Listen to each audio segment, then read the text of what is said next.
Hello, everyone, and welcome back to Email Einstein, the podcast where we break down the hows behind brilliant email marketing and behind brilliant e-commerce practices. Today it's going to be just me because my co-host Andre has some parenting duties. It's very sad that he's not here because I know he's very pumped about this topic. But you guys, today we're going to be talking about AI. I know you must be tired of hearing like AI that and AI this, but hey, today we brought a very special guest to the podcast. You probably know him because if you've been with us long enough, I think it's his third time on our podcast. So please welcome one and only Robbie Fitzwater. Robbie, we're so happy to have you back. Say hi. It is great to be back, Vera. And yeah, I think pulling the hat trick for Email Einstein podcast is an honor. So hopefully we'll have some fun today and get to make the AI side a little bit more accessible and hopefully have some fun along the way. Right. And I'm very excited to have you today on this podcast because I know AI is such a buzzword, but I took a quick pick on your presentation and I love that it's going to be very like, how do I use this in my life and in my business kind of presentation. So just like a spoiler alert to you guys. But Robbie, before we go there, I have a quick question to you. Are you one of those people who are like super polite in like when you're talking to ChatGPT or like Perplexity or AI models? That's another question where it depends. Most of the time, no. I'm honestly I'm from the Midwest of the US, and like my default nature is like absurdly polite, normally like at all times. Like it's really hard for me to be like unpolite, and I've got to kind of get out of my own comfort zone sometimes. But in a lot of cases, like I'm kind of not the nicest, not the best friend to some of the AI tools, just like when you want to get something back from them and you can be very abrupt and a little bit more stern than normal. And typically you may get a better response. Right. Well, good for you, Rob, because I don't know if you follow this like X drama, but a few days ago or like a week ago, someone posted like, I wonder how much does it cost to open AI, all of our like politeness, our like hello and thank yous. And I was shocked by the numbers. I like didn't realize, first of all, I didn't realize that models like this or anything, they spend so much like water, just like regular spring water to kind of cool down their data centers and everything. So I never thought about it this way, that every thank you and hello cost them something. But you were onto something before we all knew, Robbie. It's really kind of crazy, but I'm kind of always the best at it. Like typically if you do respond to them with a little bit more like abrupt and like that wasn't good enough for me, I'd really like you to take another pass at that, please. It'll actually put together better results. Like a lot of research done on it, on the actual models say like you actually get better results sometimes if you are like a little bit more harsh. And even like if you offer early days, like if you offer it money, like I'll tip you if you do well, it'll actually give you better results. And it's really kind of crazy how we're still kind of like figuring out how these things work on the back end, and we don't fully understand it as individuals. I didn't realize that. So wow. And you know what? I've also noticed, like, do you ever use Perplexity? Like, or are you not a Perplexity person? Because there are like two big camps, you know, like when it comes to language models. So we go back and forth on our team. We use ChatGPT for a lot of nuts and bolts things on on how we do what we do. We also use Gemini and kind of rotate back and forth as they evolve both those models. It helps with some of the work we do, some of the content we're producing. And then also as a thought partner, I like Claude. Claude is thought partner tool is actually a wonderful, like being able to kind of like push ideas farther and get good feedback and responses around. That's actually kind of like the suite I've been using the most. Cool. And I've played around with Perplexity, but not like super. I probably have more to learn there. But that's one of the things that kind of makes this space cool is like, there's no one way to do it. And like everybody has their own like suite of tools they like to use and how to use them best for them. Exactly. And I like when I have to work with some like language model like ChatGPT or something, I always go for ChatGPT just because like the tone and empathy that it has. I don't know. I just love it. It's like your cheerleader, you know? When like models like Perplexity I don't know, it has some like German vibes, you know? It's very efficient, very to the point. It tells you what to do. Like it prioritizes like facts and accurate information, but hey, I need some like cheerleading too, you know? So but no, they're great. I'm learning a lot about them every day. German Whoa. vibes are a good way to describe that. I think that's like the best way to put it. You know, as a person who like used to drive like exclusively German cars, I have nothing against German vibe. It's just sometimes I need that like humanness that ChatGPT can provide. But hey, I know you have this like really fun way of thinking and how you can apply all of this exciting AI tools into your work and life. So let's see what you have for us, Robbie. I'm very excited. Okay, so this is actually a presentation I gave at a conference in the fall, and it kind of goes through definitely kind of basically the stages of how to kind of adopt this in different ways. And I think there's like kind of a process where everybody's going through right now, where we're all just trying to figure out how to use the tools, what are they, and how to think about them in a little bit different ways, and then trying to get a sense for what's the most effective way? How do I maximize my effort and kind of maximize my opportunities with this? And so I think there's like four distinct stages that like I've gone through as a person, and then like our business has gone through to kind of like get to a place where using these tools to make everybody more effective. Like at the end of the day, like I always think about this as like kind of like trying to upgrade from like riding a bicycle to like driving a car in terms of efficiency. So like you can just go a lot more places a lot faster. Where you could get there before, we can do a lot more now, and wanting to kind of like lean into it as much as possible. And I've seen this from the perspective of like somebody running a business, but also I see my students using this too in my MBA classes of like AI is part of their life, and definitely like very much ingrained in everything they're using now. So trying to understand it from a few different angles and trying to stay ahead of the curve Yeah, for love the most that. part. And I never thought about it, but actually now I kind of take pride in the fact that I graduated from university without any like tools like ChatGPT or like Gemini or Perplexity or something. It feels good. I know it's like it's a different kind of knowledge that you need to know to use them.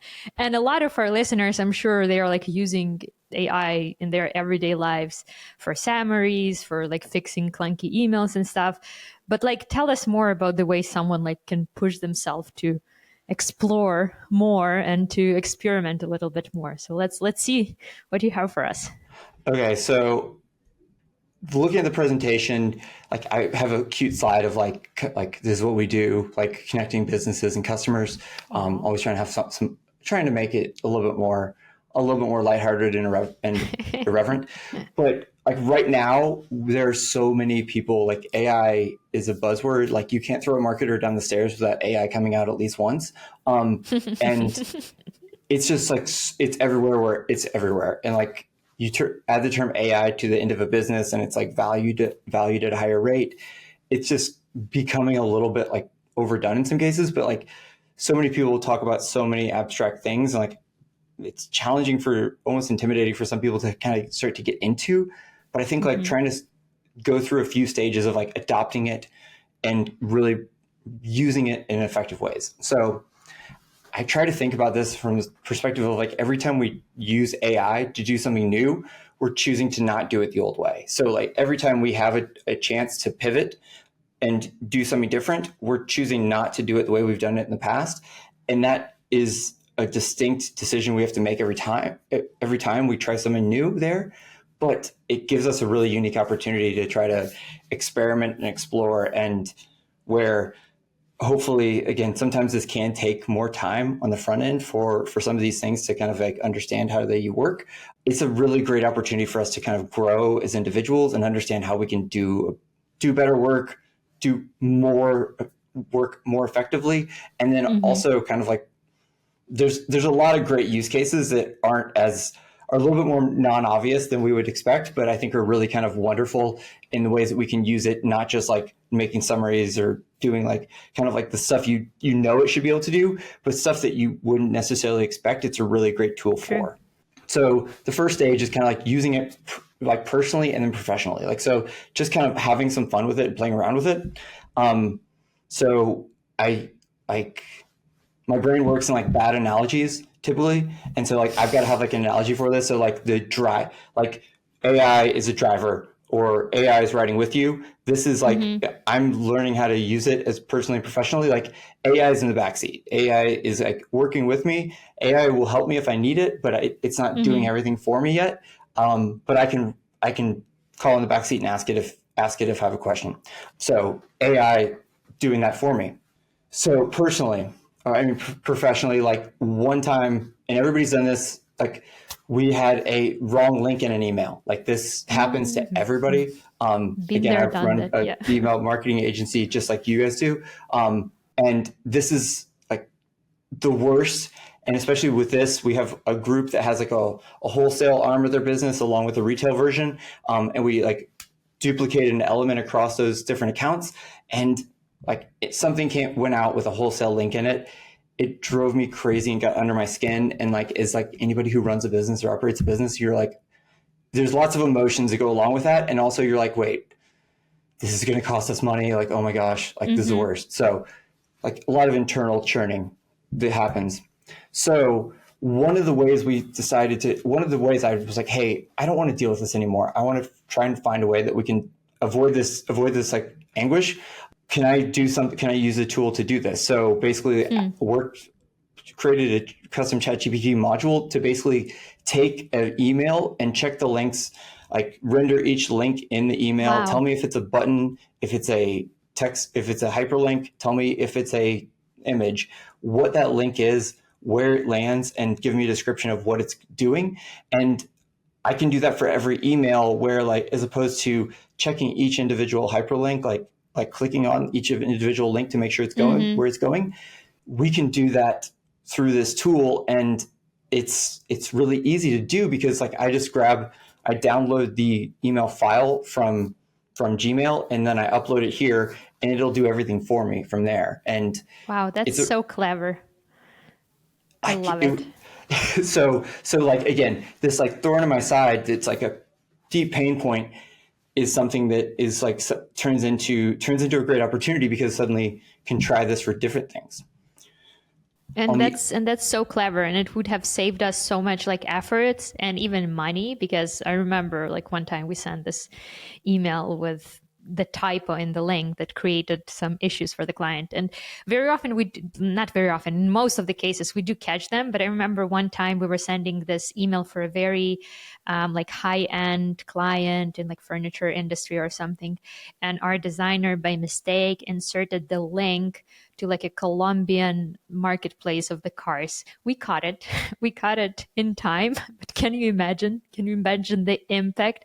But this is super clever, Robbie. I love what you've done here.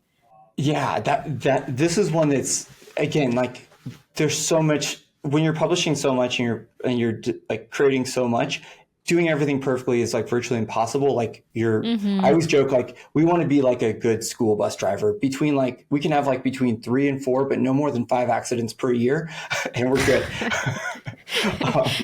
But that's a sad joke, but so like things are going to happen, but the more we can minimize those, like that's where like it saves us time and effort, and just like I sleep better at night, and it's wonderful. And like it's small things, like we normally catch things, but like when you're working at a fast pace, especially on the holidays, like going into November, like things can happen. So this is like, again, I'll get to it later, but like this is a way that it can hopefully save you some headache.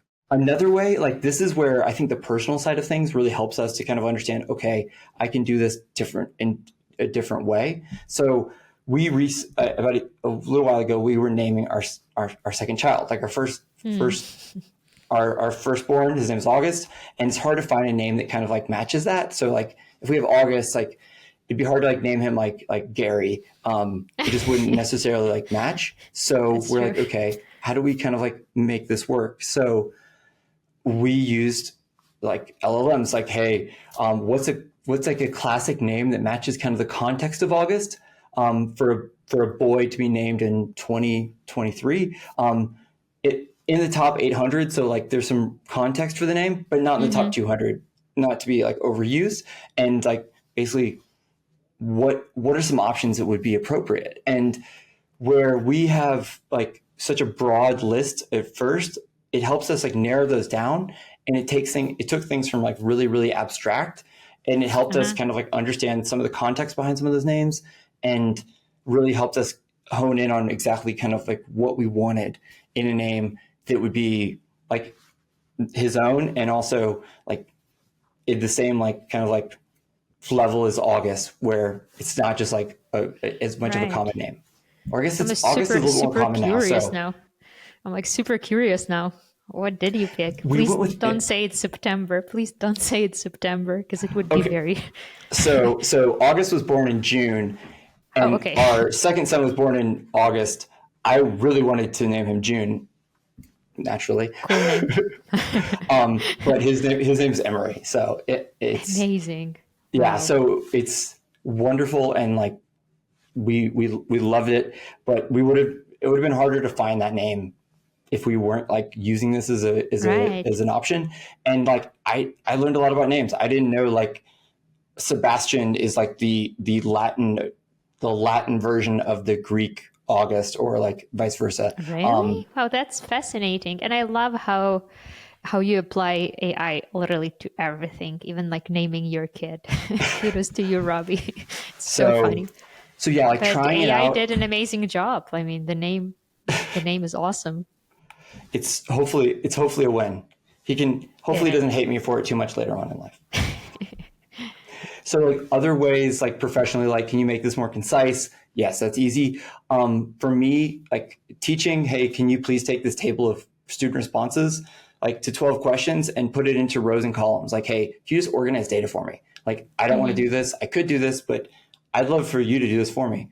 Those are ways that like, hey, like it's kind of like an intern. Like you want to use it as to do a job for you, do a task for you, where you're going from like 0 to 1, and it's wonderful because like it can help you like do that task and effectively like do what you need. Or like personally, like, hey, can you help me communicate to my 5-year-old son why like eating too many cookies can be bad for him? Like those are helpful tools. Love that. So second stage, this is where I think like I'm trying to, again, constantly push the way I think about it, and kind of like our team does it. Like, how do we use it as a thought partner? And that's where like pushing the ideas we have a little bit farther, and doing a little bit like diving a little bit deeper and using it to kind of like poke holes in some ways. So this is kind of where like AI is kind of riding in the passenger seat with you. And again, it's right there with you. You're at equal playing field, and you like are looking at it like, hey, this is a trusted partner. I want to use this as a great way to like make what I already have much better. So, hey, I am writing a proposal. Like, I want to know, does this proposal have everything I need? And like, is this like pricing right? And like, as somebody who owns like an email agency, like that can be challenging sometimes. Like, depending on your pricing model and depending on your business model, like that can be like a stressful situation, and you want to make sure that you're not missing anything, especially when there's like different contexts you may be working with. So, hey, can you help me like understand like what is this proposal missing, and am I charging enough? And there are lots of people who have used tools like this to proofread their proposals on the free model, and a lot of proposals that they can kind of like understand, like, hey, this is what a proposal may look like, what may include, this is what this is additional content you could include. This is kind of like what pricing could look like around those ranges. And it's really wonderful, and got some really great feedback and really great results. And we've like kind of evolved our like proposal structure because of this now. So it's a tool that I didn't think I would ever use in that capacity, but it was really, really nice to kind of like push what we have farther, and feel really confident with what the work feel really confident with what we put across the line. This is something where like I wouldn't just like grab what it says and dump it into anything ever, but like is like poking holes, and as a critical observer or a like piece of good feedback, I want to use it to enhance what I'm already doing and make make it that much better, but also make sure I make it my own too. No, it sounds powerful. I never thought about it, like using it this way as a critical thinker. I love it. So this is another area where I think it's kind of cool, and our creative team has been able to use it in some unique ways. So this is kind of where like it's taking something and making it better. We have like, so one of our clients is a coffee brand, and they're a wonderful group.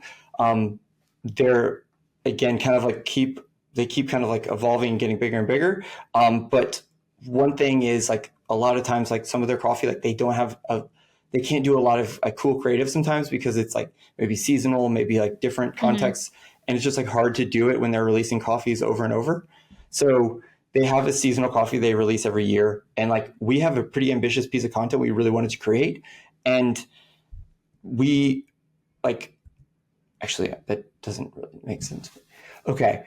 We wanted to create like something really cool here. So we brainstormed and talked through like what this could look like, what it would do. The coffee is called Christmas Vacation. We wanted to kind of like evoke nostalgia around like the movie Christmas Vacation. And our creative director was like, hey, I want to play with this. I want to have some fun with this. Like, can you create, like, we started with just an image. Can you put this against a snowy landscape? And so like use one tool to kind of get it against the snowy landscape. And then can you create a house in the background with flickering lights in the background? So like using multiple layers and multiple different AI tools in this one piece of creative that turned this into something that this brought to life a GIF that kind of like brings to life the kind of like the context around Christmas Vacation and has that light, that house lighting up like in kind of that like bright shine, like kind of cool experience. And then for the introduction, we had the house lighting up, and then the last chance we had the house turning off. And so we used it twice, but it was a really great way that, hey, this pushes what we could have ever done so much farther. And like we ended up with a piece that we would have never been able to produce if we didn't have these tools, because it looks like, I don't know. I look at them it looks like Pixar put it together. It looks like a professional photo shoot was done specifically for this one. And this just like shows you how creative AI images can look. Because I remember, especially like a few years ago when we first started working or like exploring these tools, a lot of our creatives, they were worried that this would make their work less original. But it's just like a great example of how you can still deliver something that is very unique, that is like very yours, very on brand, while using AI tools. Great example. Yeah. And that's where, again, I don't think we need that creative on the front end to like be able to think through how we want to bring that to life.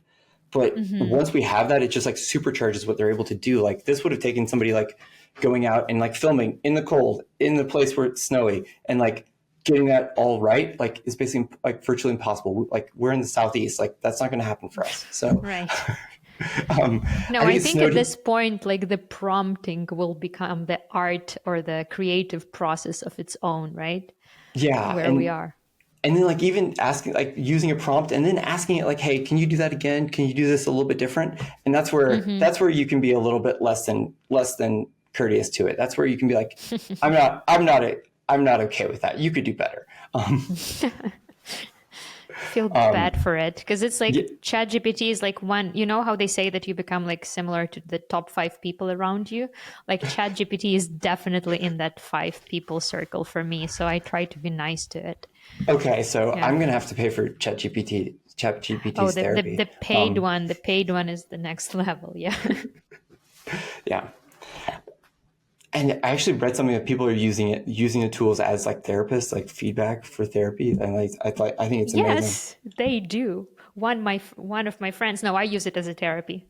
And it's like, it's up there. It's amazing. Like I didn't expect it to be this amazing. And there is this prompt that is called 3 hard questions. Like, what are some things that are like overlooked, or like what are some things for me to focus on. I tell you, it knows me better than my therapist, because I give my deepest and darkest thoughts to ChatGPT. So it's pretty amazing. I love that. Good on you, because I'm gonna have to look into that. Like three hard questions it is. I can send them to you. I can send them Please to you. do, It's a please really do. good. That's what I learned in TikTok University. You know, that's like where all of my knowledge is coming from these days.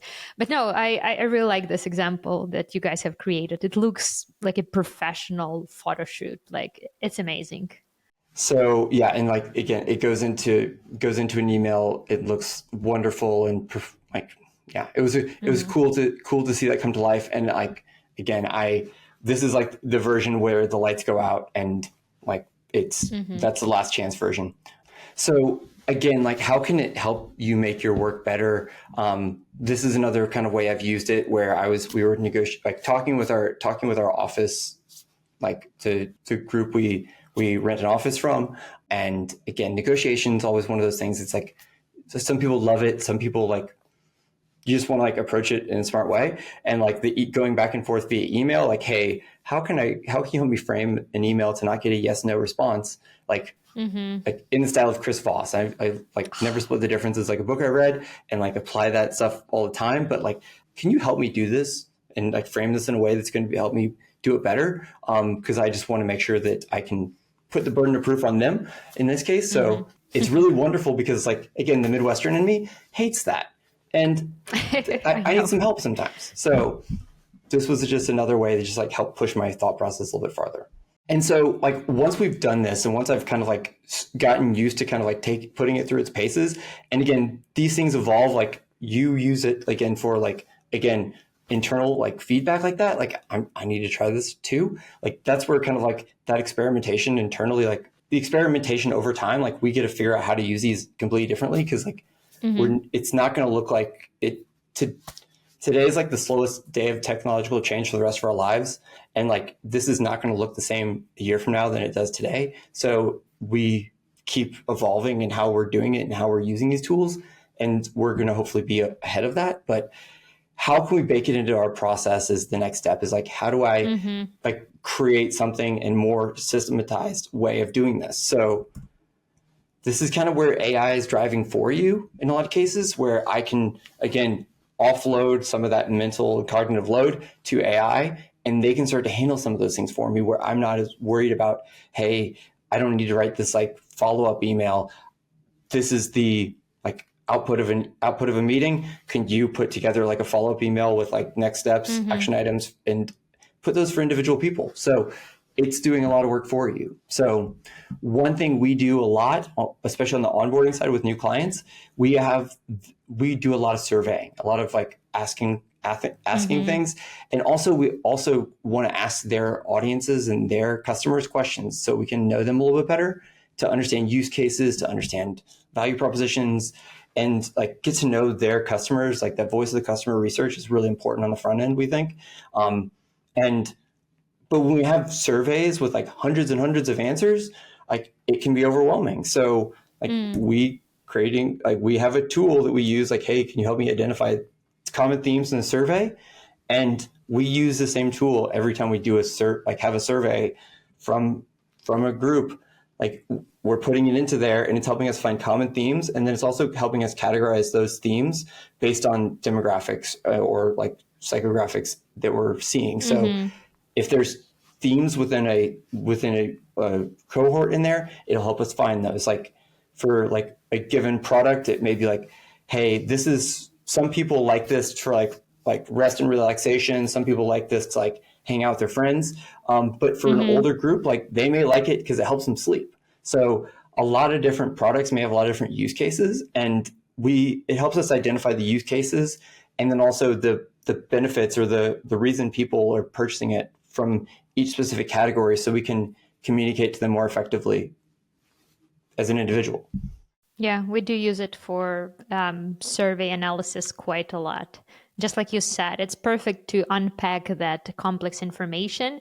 And I remember at the beginning when we first started using it, people were worried, like, what's left for us marketers or creators to master? Is it just the prompt that we can master? But actually, it helps you to analyze big data better. And that's what we use it for as well.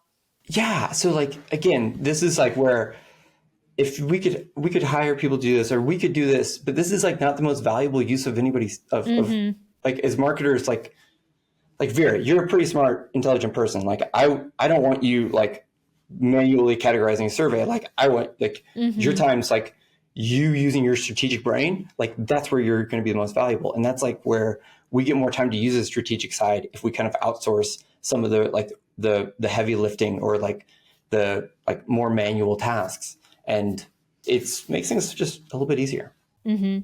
Definitely.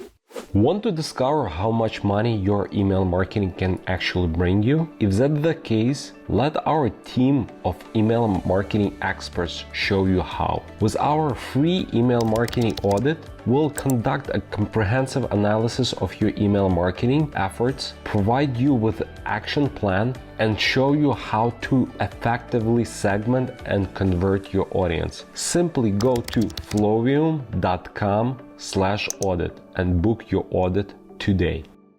And then the fourth step, and like this is where like we're always working on this as a team. Like our team does communicate around like, hey, how do we do this? How do we get better at this? How do we build more tools to kind of like make this process more seamless? And how do we like bake it into our team's process? And so this is where like, hey, we have a fleet driving for us, and it's wonderful. And again, this is a presentation by AI. I had to put some like have AI create some like bad images in here, and I don't know why they're driving the same direction on both sides of the highway. But right now, that you have to like leave the AI images to itself. But this is where like, hey, you have AI helping you drive a fleet for you, and that's where some real magic can happen, because like we just have this built into part of our processes and systems where everybody does this at different stages. So we have our suite of tools that we use on a consistent basis that our team has access to. We use individual tools for individual clients as part of like our onboarding process now. And it helps us just know kind of like, hey, this is kind of the process we take to kind of like get to that end result. And we're using AI at multiple stages along the way. So like checking emails, like I said, not the most valuable use of our strategist's time. So like checking every link in every email. So like when they're doing that, like I feel like I'm just like burning money, and I don't like that. And also this is 2025. Taylor Swift has to be in like every single presentation in some capacity. So like I check that box right here. Great. So yeah, we want to have our like link checker bot look through all the links in here. We may have our copy editor bot, like copy edit the each email to make sure that there's no typos, there's no issues. Like we run it through Grammarly, but we also want to run it through like our copy editor bot, because it may give helpful suggestions. And that's not like putting together copy. We use it on the front end to help us put together copy in the voice and tone of our clients. But the copy editor like functions like a copy editor would, where it's again helping to make sure that it fits coherently and like it's as tight as it could be. And we use multiple different tools along the way for each individual email as part of our like checklist.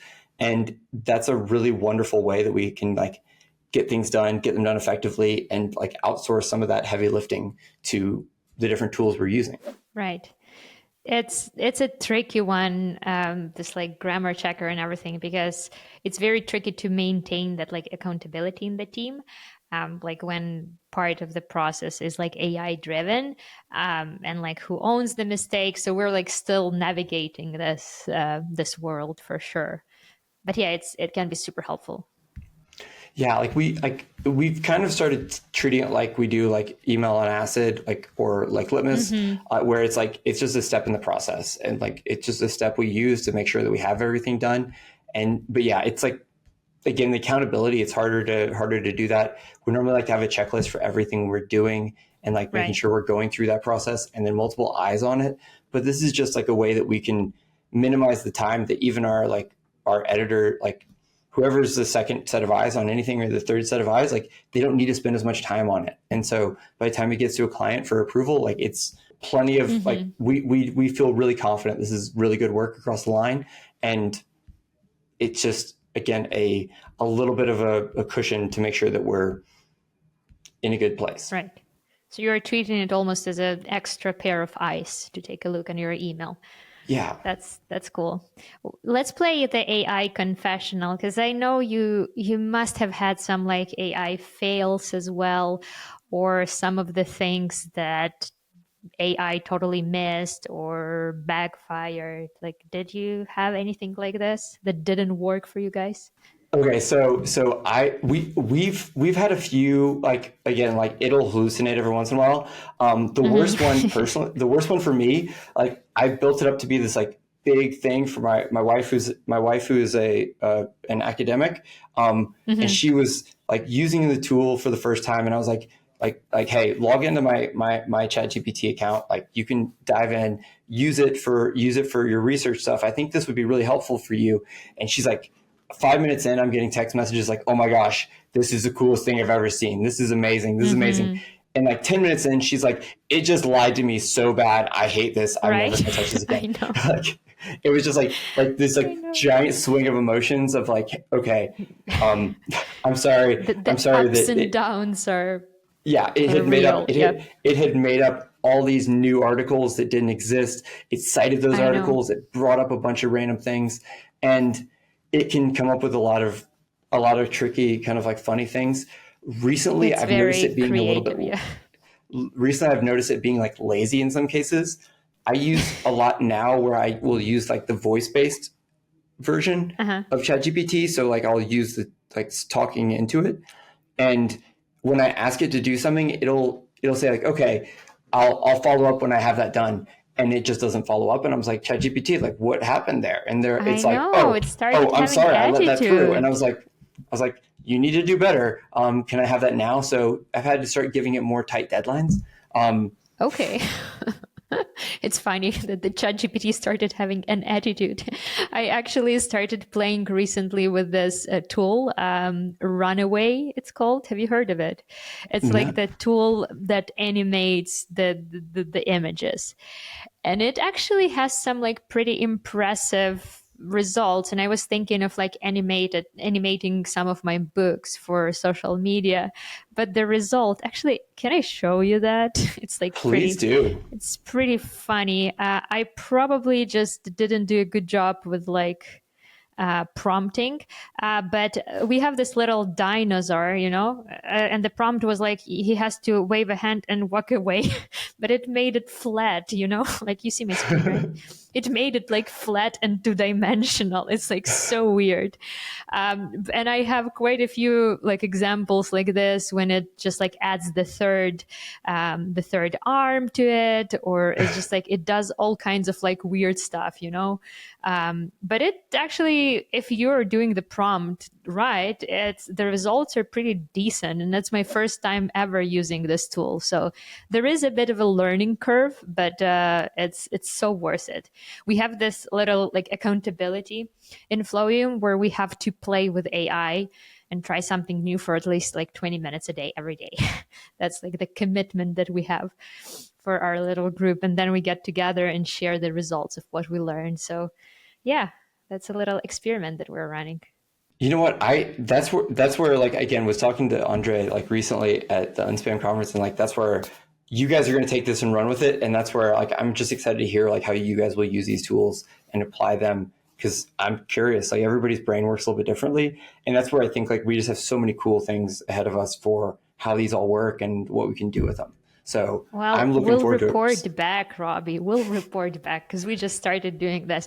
But honestly, it was so fun today. Like I personally learned a lot of things. I might even like borrow a few of your ideas because I just like the way your brain thinks. Like seriously, some of this examples you've presented today, like I'm like, why are we not doing this? It just like makes so much sense. So thank you so much. Learned a lot. Thank you. And like, I'll share the links to all of those. Like all of those are live tools that anybody can use or you guys can use. And that's like hopefully helpful in some capacity. Cause like, again, that we're just on the like start of how so much of this works, and it's like it should be really fun. Awesome. Thank you so much for coming back. Let's do this again. I feel like every year or something, we've got to have a little reunion. Hey, I love it. I love it. This is a treat. You guys are. I always joke, like I met Andre at a conference. I heard him talking behind me, and I was like, dude, I know your voice. Do you have anything to do with Flowium? And he's like, yeah, I own it. I was like, yes, we're good friends now. So he's like as popular as Taylor Swift. You guys have done amazing things. You guys have done amazing things. Like our team listens to your podcast. You guys have done amazing things in the space and made so many marketers better. And this is an absolute treat to be on the podcast and be able to like bring some value to the world.